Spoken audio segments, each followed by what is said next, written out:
तो भैया स्वागत है आपका एक और फ्रेश वीडियो में। और भैया आज हम फिर से लेकर आए हैं आपके लिए 6 कमाल की बातें जो घटी थी कल के दिन। और सच में भैया ये 6 खबरें बहुत ही कमाल की होने वाली है और मैं शर्त लगा सकता हूं कि इनमें से एक भी खबर आपको नहीं पता होगी। तो नजर डालते हैं सबसे पहली खबर पे। हाँ, ये वही खबर है जो आपने थंबनेल पे देखा, जो आपने टाइटल में पढ़ा कि कोहली, रोहित शर्मा और ऋषभ पंत वर्ल्ड कप की टीम में नहीं होंगे। बस यहाँ पे छोटा सा कंफ्यूजन ये है कि जो 2022 का रियल वर्ल्ड कप खेला जाना है उसमें तो मे भी ये लोग हो सकते हैं, लेकिन भैया आकाश चोपड़ा ने एक बात कही है जिसे देखते हुए उन्होंने कहा कि वो मेरी वर्ल्ड कप टीम में नहीं होंगे। आकाश चोपड़ा ने कहा कि अगर इस आईपीएल के जस्ट बाद वर्ल्ड कप हो रहा होता तो मेरी टीम में विराट कोहली, रोहित शर्मा और ऋषभ पंत क्वालिफाई नहीं करते। अब हो सकता है मे बी आकाश चोपड़ा की इस बात से बहुत लोग एग्री करे या डिसएग्री करे, तो इसलिए जो भी ये वीडियो देख रहा है बहुत ही कमाल का सवाल है ये, तो प्लीज कमेंट में जरूर बताइएगा कि आपके हिसाब से अगर आईपीएल के जस्ट बाद अगर वर्ल्ड कप कराया जा रहा होता तो क्या आपकी टीम में विराट कोहली, रोहित शर्मा और ऋषभ पंत होते,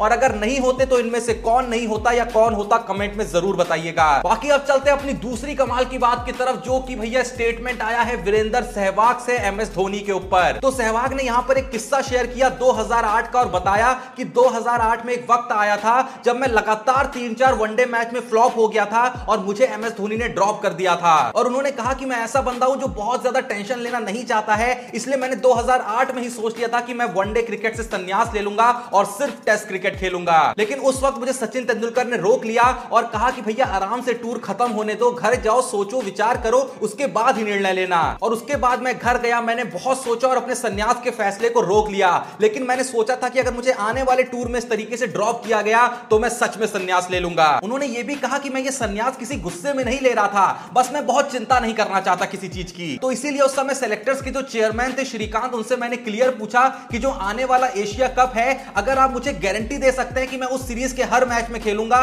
तो ही मैं यहां पे कंटिन्यू करूंगा। तो इसके बाद सहवाग ने बताया कि मेरे ये कहने पे श्रीकांत ने धोनी से बात करी और फिर धोनी ने मुझसे बात करी। धोनी ने मुझसे बस सिंपली ये पूछा कि आप किस पोजीशन पे खेलना चाहते हो, और जब मेरी धोनी की एकदम क्लियर बात हो गई तो धोनी ने मुझे ये वादा किया कि वो मुझे किसी भी मैच से ड्रॉप नहीं करेंगे। और वही एक दौर था जिसके बाद मैं वापस से फॉर्म में आ पाया। वैसे सहवाग का ये स्टेटमेंट मुझे बड़ा ही कमाल का लगा कि भाई देखो, अगर खेल रहे हैं तो सारे मैच खेलेंगे वरना नहीं खेलेंगे। पर अभी तो यही कहेंगे भैया जो हुआ अच्छा हुआ, क्योंकि भैया 2011 का वर्ल्ड कप हम सहवाग के बिना भी नहीं जीत सकते थे। बाकी अब चलते हैं तीसरी कमाल की बात की तरफ। तो भैया अगर कुछ लोग को ना पता हो तो मैं बता दूं कि जब से मुंबई इंडियंस आईपीएल से बाहर हुई है तो रोहित शर्मा भैया मजे कर रहे हैं एकदम वैकेशन में। अब ये देखो, खबर कोई बहुत क्रिकेट रिलेटेड नहीं है या फिर कोई मसालेदार नहीं है, ये खबर बस मैं इसलिए शेयर कर रहा हूं ताकि थोड़ा सा आपको मोटिवेशन मिले जीवन में कुछ करने का और सक्सेसफुल होने का। तो यहां पे बस मैं ये बताना चाहूंगा कि रोहित शर्मा इस वैकेशन में जिस घर में ठहरे हुए हैं वहां एक दिन का किराया 2,65,000 है। मतलब कहीं ना कहीं एक महीने के किराए में आप नोएडा, दिल्ली में अच्छा खासा फ्लैट भी ले सकते हो।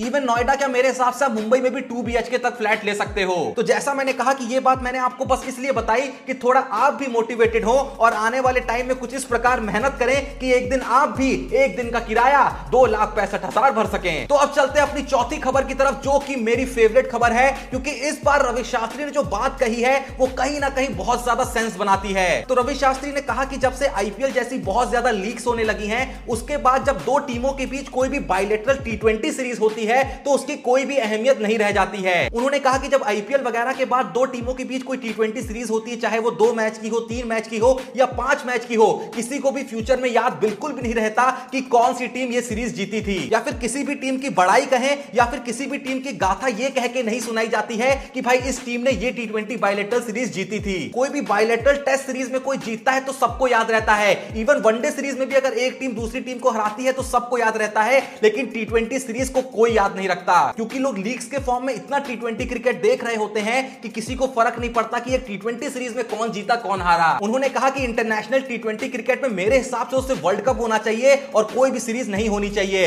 उन्होंने यह तक कह दिया कि मेरे पिछले 5-6 साल के कोचिंग करियर में भी मुझे T20 क्रिकेट में इंटरनेशनल लेवल पे सिर्फ वर्ल्ड कप ही याद है और कुछ नहीं याद है। इस बात में कहीं ना कहीं थोड़ा सा सेंस भी दिखाई देता है, क्योंकि अगर आप और हम भी पास्ट में जाए तो शायद हम और आपको भी याद ना हो कि उस T20 सीरीज में कौन जीता था या कौन हारा था। भले ही हमको टेस्ट सीरीज याद होंगी और कई वनडे सीरीज भी याद होंगी। बाकी आप लोग का रवि शास्त्री के इस बयान पे क्या कहना है कमेंट में जरूर बताइएगा। तो अब चलते हैं अपनी 5वीं खबर पे। तो ये तो बहुत ही खुशखबरी वाली खबर है कि भैया दीपक चहर की शादी हो गई है। हाँ, तो कल उन्होंने फाइनली जाके अपनी गर्लफ्रेंड से शादी कर ली, क्योंकि उन्होंने कहा कि भैया अभी चेन्नई से भी नहीं खेल रहे हैं, इंजरी चल रही है, तो इंडियन टीम में भी सिलेक्शन नहीं हुआ है तो खाली टाइम चल रहा है, क्यों ना शादी ही कर लें, वरना क्या पता इंजरी के चलते इस बार सीएसके से नहीं खेले, अगले साल कह दे कि भैया शादी करनी है इसलिए नहीं खेल पाएंगे। पर मजाक असाइड, यहाँ पे दीपक चहर को हम यही कहना चाहेंगे कि कांग्रेचुलेशन एंड सेलिब्रेशन। बस तो अब चलते अपनी आखिरी और छठी खबर पे, जो बहुत लोग को पता होगा कि कल के दिन खेला गया था इंग्लैंड और न्यूजीलैंड के बीच पहला टेस्ट मैच। और अगर किसी को नहीं पता हो तो मैं बता दूं कि भैया अब इंग्लैंड के कोच बन चुके हैं ब्रेंडन मैकलम, और कल मैकलम के कोच बनते ही इंग्लैंड ने उन्हीं के देश को